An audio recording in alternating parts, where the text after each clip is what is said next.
আপনারা একজন রোগী দেখতে পাচ্ছেন, উনি একবারে বিছানা ছিল। ক্যান্সার হওয়ার পরে মাত্র 1 মাস চিকিৎসা হয়েছে। আল্লাহর অশেষ রহমতে উনি এখন সুন্দরভাবে সুস্থ। উনি বলতেছেন সম্পূর্ণ আমার সবকিছু ভালো আছে।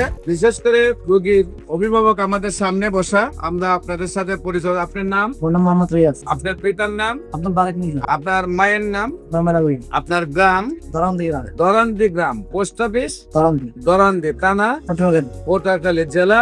পটুয়াখালী। পেশেন্ট আপনার কি হয়? শাসন। আপনার শাশুড়ি কি প্রবলেম হয়েছে? আমার ব্রেস্ট ক্যান্সার ছিল। ওনার ব্রেস্ট ক্যান্সার হওয়ার পর ওনার শারীরিক ভাবে কি হয়েছিল? শারীরিকভাবে আমি যখন ওনাকে অপারেশন করাইছিল, অপারেশন করানোর পরে আমি কেমোথেরাপি নিয়েছিলাম। 3বার থেরাপি দেওয়ার পর উনি বেশি অসুস্থ হয়ে গেছিল, বিছানা পড়ে গেছিল। একেবারে বিছানায় পড়ে গেছিলেন? মানে খাওয়া দাওয়া বন্ধ হয়ে গেছে। ব্রেস্ট ক্যান্সার হওয়ার পরে অ্যালোপ্যাথিক চিকিৎসা করছেন, করার পরে কেমো দিয়েছেন, দেওয়ার পরে একেবারে বিছানায় পড়ে গেছে। একেবারে বিছানায়। বিছানায় খাওয়া দাওয়া কেমন চলতো? খাওয়া দাওয়া বন্ধ হয়ে গেছে। খাওয়া দাওয়া বন্ধ হয়ে গেছে। তারপর আমার বমি ছিল, মাথা ঘুরনি ছিল, ঘুমে ছিল, মাথা ধরা ছিল। উনি সবকিছুতে মানে বলতে যে গন্ধ আসে। মানে জীবন ওই জিনিস একটা মানুষের যখন দাঁড়াইলেও বলতে গন্ধ আসে। তো ওখান থেকে আল্লাহ এখন সুস্থ হচ্ছে। এখন কি অবস্থা? এখন উনি পুরো হয়ে আলহামদুলিল্লাহ সুস্থ। কয় মাস চিকিৎসা হয়েছে? 1 মাস।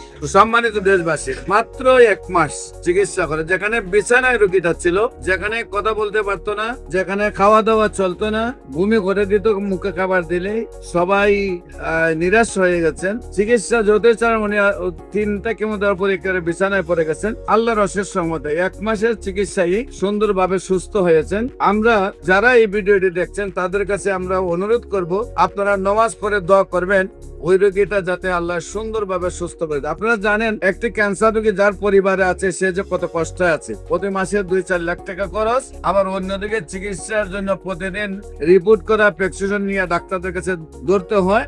আবার অন্যদিকে রোগীটা এক সময় মারা যায়। কারণ সারা ওয়ার্ল্ডের কোন ডাক্তার এই পর্যন্ত 50টা ক্যান্সার রোগী সুস্থ হয়েছে তার কোনো প্রমাণ কারো কাছে নেই। বিশেষ করে আপনাদেরকে আমাদের অফিস ভিজিট করার জন্য আমন্ত্রণ জানাবো এবং যে কোনো সেবা নেওয়ার জন্য স্ক্রিনে দেওয়া নাম্বারে যোগাযোগ করার জন্য আহ্বান জানাচ্ছি। সবাইকে ধন্যবাদ। বিশেষ করে আমাদের প্রতিষ্ঠানে 50 জনের ঊর্ধ্বে ডাক্তার রোগী দেখেন এবং ক্যান্সার মাথার চুল থেকে পায়ের নখ পর্যন্ত যে কোনো জায়গায় হতে পারে। সেই জন্য অন্য যে রোগগুলো আছে সেগুলোর চিকিৎসা আমাদের এখানে হয়। মাথার চুল থেকে পায়ের নখ পর্যন্ত যে কোনো প্রবলেম হলে যখন দেখবেন যে কোনো ডাক্তারের কাজ হচ্ছে না, তখন এই গণস্বাস্থ্য হোমিওতে আসার আহ্বান জানিয়ে শেষ করছি। সবাইকে ধন্যবাদ। আসসালামু আলাইকুম ওয়া রাহমাতুল্লাহি।